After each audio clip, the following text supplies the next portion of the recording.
or 4 cups. 2 teaspoon of salt. Spoon of baking powder. 1/2 na butter. Melted butter. 1 and 1/4 cup na water. Yung ano yan, yung ininit. Gagawa tayo ngayon ng tortillas.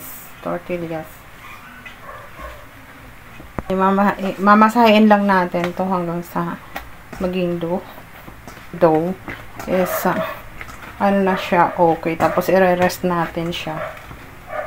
I-rest natin ng 15 minutes. Kailangan yung ating dough, hindi siya wet, hindi siya dry. Ganito siya. Ayan siya, guys. Kaya ngayon, 15 minutes. Kubiran natin to.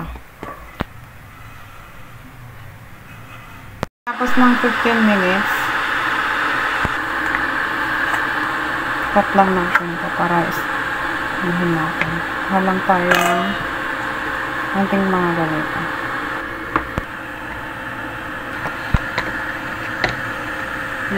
No, yung kinuha ko na okay.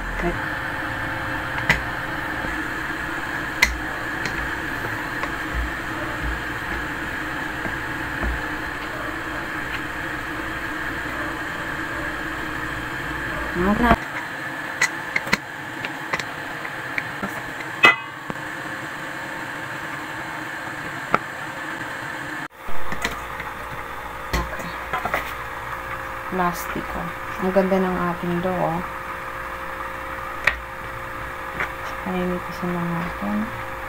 Unatin natin lang natin na parang siyang ganyan. Parang pizza.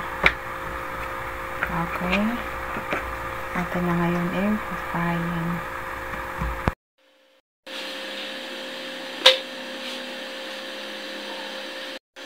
So, set aside na natin ito.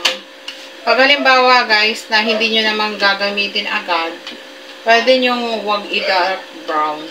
Wag i-brown.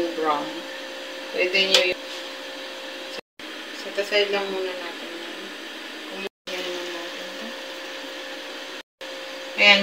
Pag ano guys, na hindi natin na gagamitin agad, pwedeng ganito ang kulay niya. Hindi natin pa iba-brown.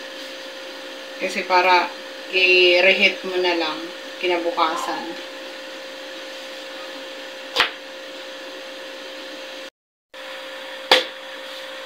Pwede na natin itong i-set aside. Huwag natin masyadong anuhin kasi pwede na natin yan gamitin. Takpan lang natin yan.